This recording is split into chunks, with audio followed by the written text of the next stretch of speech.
আমন্ত্রণ জানাচ্ছি বাংলা সংবাদের শুরুতেই জানিয়ে দেব আমাদের হাতে থাকা সর্বশেষ আপডেট বাংলা সংবাদ। শেখ হাসিনাকে দেশে ফেরাতে অরাজকতা সৃষ্টি অপচেষ্টা চলছে বললেন বিএনপি সিনিয়র যুগ্ম মহাসচিব অ্যাডভোকেট রুহুল কবির রিজভী।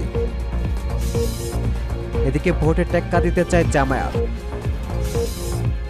অন্তর্বর্তী সরকারকে ভালো নির্বাচনের উদ্যোগ নিতে হবে বলল শামসুজ্জামান দুদু। সর্বশেষ জানিয়ে দেব আন্দোলনে থাকা দল নিয়েই হবে জনগণের সরকার বললেন বিএনপির ভারপ্রাপ্ত চেয়ারম্যান তারেক রহমান। শুনছিলেন সংবাদ শিরোনাম, এখন বিস্তারিত। তার আগে অনুরোধ থাকবে ভিডিওতে একটি লাইক ও কমেন্টস করে জানিয়ে দিন আপনি ঘর থেকে শুনছেন এবং দেখছেন। শেখ হাসিনাকে দেশে ফেরাতে অরাজকতা সৃষ্টির অপচেষ্টা হচ্ছে বলল বিএনপির যুগ্ম মহাসচিব অ্যাডভোকেট রুহুল কবির রিজভী। বিএনপি জ্যেষ্ঠ যুগ্ম মহাসচিব অ্যাডভোকেট রুহুল কবির রিজভী বলেছেন, শেখ হাসিনাকে দেশে ফেরাতে সারা দেশে একের পর এক কৃত্রিম অরাজকতা তৈরির চেষ্টা চলছে, আর কারা এসব করেছে তা সবাই জানে।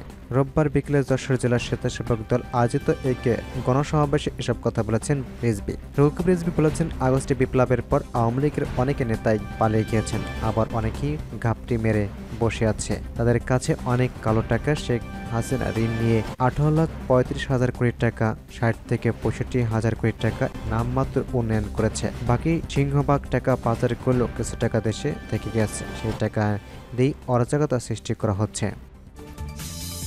ভোটে টেক্কা দিতে চায় জামায়াত। সংসদের ভোট কবে হবে সে নিশ্চয়তা না থাকলেও মাঠ গোছানোর কাজে নেমে পড়েছে বিভিন্ন রাজনৈতিক দল। এরই ধারাবাহিকতায় নির্বাচনে বিএনপির সামনে শক্তিশালী প্রতিদ্বন্দ্বিতা হিসাবে আবির্ভূত হতে নানা ছক করছে জামায়াত ইসলাম। আওয়ামী লীগ বিরোধী দলগুলোকে এই সুতায় গাঁথার চেষ্টা করেছে দলটি। ধর্মভিত্তিক ছাড়াও বিএনপির সঙ্গে একসময় যুগপৎ আন্দোলন করা এবং ছাত্র জনতার অভ্যুত্থানে অংশগ্রহণকারী দলগুলোকে পাশে রাখতে চাচ্ছে তারা।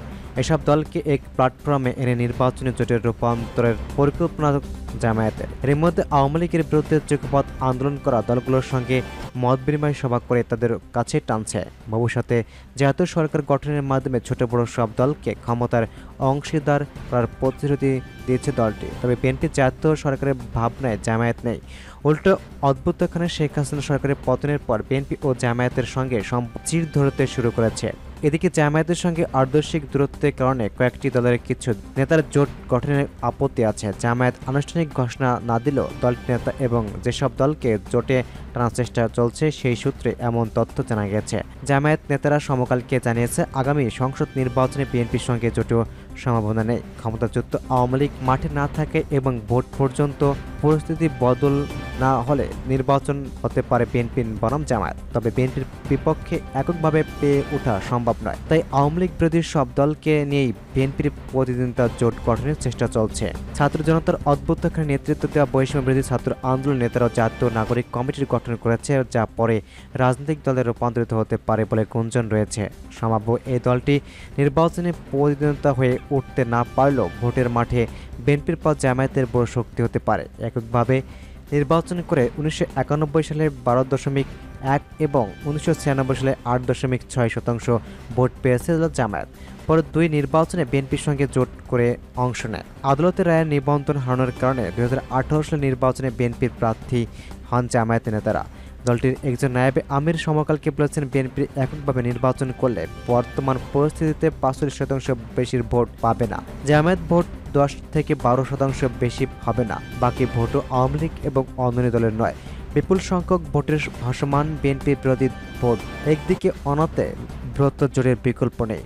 সূত্রে জানা যাচ্ছে, জামায়াতের সঙ্গে দুই খেলাফত মজলিস জামায়াত উলামায়ে ইসলাম জোটের রাজি। চরমনাই পীরের নেতৃত্বাধীন ইসলামী আন্দোলনকেও জোটের টানার চেষ্টা চলছে। তবে দলটি নায়েবে আমির এবং চরমনাই পীরের ভাই সৈয়দ মোহাম্মদ ফয়জুল করিম জামায়াতের সঙ্গে জোট রাজি নন। মুক্তিযোদ্ধা বিরোধী ভূমিকার জন্য ক্ষমতাচার জামায়াতের কয়েক নেতা দল ছেড়ে এবি পার্টি গঠন করেন। ছাত্র জনতার অভ্যুত্থানে নেতৃত্ব দেওয়া বৈষম্য বিরোধী ছাত্র আন্দোলনের তাদের নেতাদের ঘনিষ্ঠ এই দলটি জামায়াতের সঙ্গে জোটে রাজি নয়। ডাকসু সাবেক বিপিনুল হক নুরের নেতৃত্বাধীন গণ অধিকার পরিষদকেও জোটে টানার চেষ্টা আছে জামায়াত। গণ অধিকার পরিষদের অন্য অংশের সঙ্গে আলাপ আলোচনা চলছে।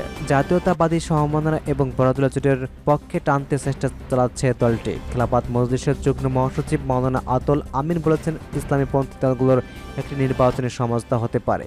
সে লক্ষ্যে কথা চলছে, তবে তা বাস্তবে রূপ পেতে নির্বাচনের চাপ উঠতে হবে। হেফাজতে ইসলাম রাজনৈতিক সংগঠন না হলেও কওমি মাদ্রাসা ভিত্তিক দলগুলো সাংগঠনিক সঙ্গে সম্পৃক্ত।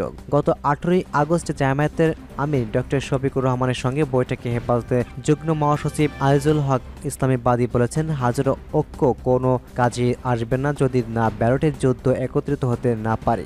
সে বৈঠকে অন্য ইসলামী দলের নেতারাও একই মনোভাব জানান। তবে জামায়াতের জোটে যেতে দলগুলোর আপত্তি আছে। চরমোনাই পীরের দলের সূত্র জানিয়েছে, কেন্দ্র নেতৃত্বের মধ্যে সন্দেহ থাকলেও জামায়াত এবং ইসলামী আন্দোলনের তৃণমূলের নেতাকর্মীদের মধ্যে বিভেদ রয়েছে ধর্মীয় প্রশ্নে।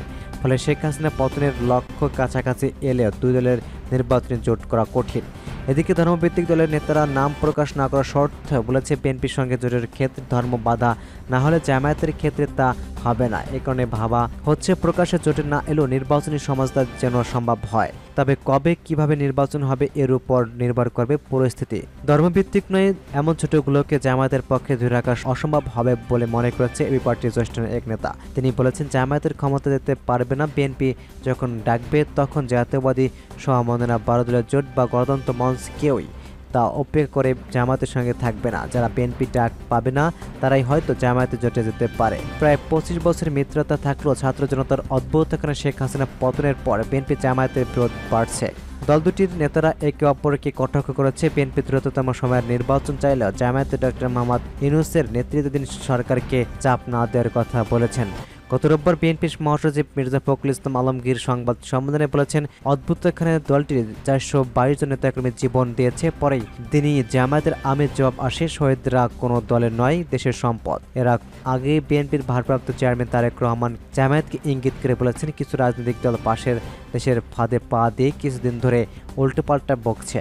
শুধু শীর্ষ নেতারা নন, বিএনপি ও জামায়াত কর্মী সমর্থকদের মধ্যে বাকযুদ্ধ চলছে সামাজিক যোগাযোগ মাধ্যমে।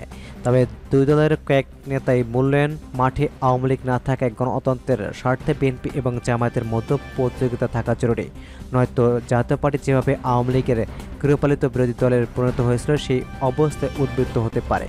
ছাত্র জনতার অভ্যুত্থান চলাকালে জামায়াত সহ সবাইকে নিয়ে জাতীয় ঐক্যের ডাক দেয় বিএনপি। পাশাপাশি জামায়াত ও শিবিরকে নিষিদ্ধের নিন্দা করে। তবে হাসিনা সরকারের পতনের পর দুই দলের পথ ফের আলাদা হয়ে যায়। জামায়াতের নায়েবে আমির ডক্টর সৈয়দ আবদুল্লাহ মোহাম্মদ তাহের সমকালকে বলেছেন, বিএনপির সঙ্গে শত্রুতা হয়নি, সহযোগিতার সম্পর্ক রয়েছে। দুই দলের যার আদর্শ নিয়ে কাজ করেছে সেটার পরবর্তী বাংলাদেশ করতে ঐক্য প্রয়োজন। এই জন্য জামায়াতের সবাই সঙ্গে কথা বলেছে।